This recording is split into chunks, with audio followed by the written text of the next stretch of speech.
আসসালামু আলাইকুম। এই ধরনের লোকগুলো হয়তোবা আপনি দেখলে মনে করবেন যে এই লোকটাকে আমার এলাকায় কোথায় যেন আমি দেখেছি। মনে পড়বে যে হয়তোবা আমার বাড়ির পাশে কেউ একজন আছে ঠিক এই রকম লোক। অথবা এরকম মনে হতে পারে যে আমার বাড়ির পাশে এরকম একটা লোক দেখেছিলাম। আমার মনে হয় যে আল্লাহ তাআলা পৃথিবীতে একই রকম ৭ জন মানুষ নাকি সৃষ্টি করেন। আবার আপনার এটাও মনে হতে পারে যে এই ধরনের ব্যক্তি মনে হচ্ছে একই মায়ের আরেক সন্তান। আপনার এটাও ধারণা হতে পারে যে এই ধরনের ব্যক্তি কিভাবে এখানে আসলো।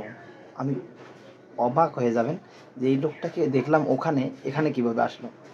তো চলুন এই বিষয়টা নিয়ে ছোট্ট একটা কথা বলা যাক। এই বিষয়টি নিয়ে খুবই গুরুত্বপূর্ণ বিষয় জানতে পারবেন। সেটা হচ্ছে যে এই ধরনের ব্যক্তিগুলোকে যখন দেখবেন তখন বুঝে নেবেন যে এরা মানসিকভাবে একটু প্রতিবন্ধী, এবং এই ধরনের মানুষগুলোর যে কারণে জন্ম হয়ে থাকে সেটা হচ্ছে যে এদের শরীরে যে ক্রোমোজোম থাকে, প্রত্যেকটা মানুষের শরীরে ক্রোমোজোম থাকে।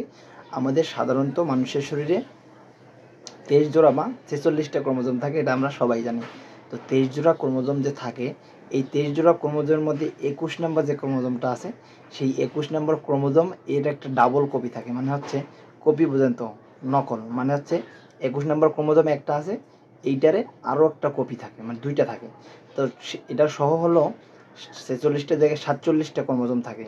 এই 47টা ক্রোমোজোম থাকার কারণে এই মানুষগুলোর চেহারা এই ডাউন সিনড্রোম বা ঠিক এই যে চেহারাটা দেখতেছেন এই ধরনের চেহারা হয়ে থাকে। এর গঠন বৈশিষ্ট্য যেরকম ফটো দেখতেছেন এরকম, আলাদা করে বললাম না। তো এই ডাউন সিনড্রোমটা ঠিক এই ক্রোমোজোম বা জেনেটিক্যাল প্রবলেমের কারণে হয়ে থাকে। এই ডাউন সিনড্রোমের ঝুঁকি বাড়াতে পারে কিছু গুরুত্বপূর্ণ কারণ। সেটা হচ্ছে যদি মায়ের বয়স 35 বছর বা তার বেশি বয়সে গর্ভধারণ করে, তখন এই ডাউন সিনড্রোমের আক্রান্ত শিশু জন্মানোর ঝুঁকি অনেকটাই বেড়ে যায়। যারা আধুনিকতার নামে এই ধরনের কাজগুলো করে থাকে, যেমন হচ্ছে যে আমি প্রতিষ্ঠিত হয়ে নেবে, মেয়েরা প্রতিষ্ঠিত হবে তারপরে বিবাহ করবে, প্রতিষ্ঠিত হতে হতে দেখলেন যে 30-35 বছর হয়ে গেছে।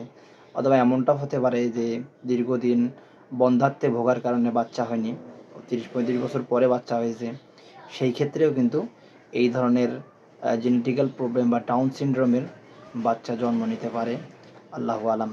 তো পারিবারিক ইতিহাস থাকতে পারে। যদি পরিবারের কোনো সদস্যের এই ডাউন সিনড্রোম থাকে, তাহলে কিন্তু এই ডাউন সিনড্রোমের ঝুঁকি অনেকটাই বেড়ে যায়। ডাউন সিনড্রোম প্রতিরোধ করা সম্ভব নয়, তবে এটি পরীক্ষা এবং স্ক্রিনিংয়ের মাধ্যমে নিয়মিতভাবে যদি গর্ভাবস্থায় পর্যবেক্ষণ করা হয় তাহলে এটাকে শনাক্ত করা সম্ভব। এবং তো এই ধরনের মানুষগুলোকে অবহেলা নয়, তাদেরকে সম্মানের চোখে দেখতে হবে। তারা কিন্তু একটু সরল সোজা হয়, তাদের মানসিক বিকাশ উদ্বুদ্ধ হয় না, মানসিক বিকাশটা কিন্তু তাদের বিকশিত হয় না। তারা দেখলেন যে একটু হাবাগোবা টাইপের হয় এবং কথা কম বলে, অথবা তাদের মানসিক বৈশিষ্ট্যগুলো সাধারণ মানুষের সাথে মিলে না, তাদেরকে অনেকেই বোকা ভাবে। তো তারা কিন্তু মন থেকে অনেকটাই সহজ সরল, তাদেরকে যেটা দেখানো হয় তারা সেটাই নকল করতে চেষ্টা করে, এবং পূর্ণবয়স্ক হলেও তাদের জ্ঞানের বিকাশটা অনেক সময় ঘটে না। তো ধন্যবাদ সবাইকে, এটা এই পর্যন্ত ছিল। আসসালামু আলাইকুম।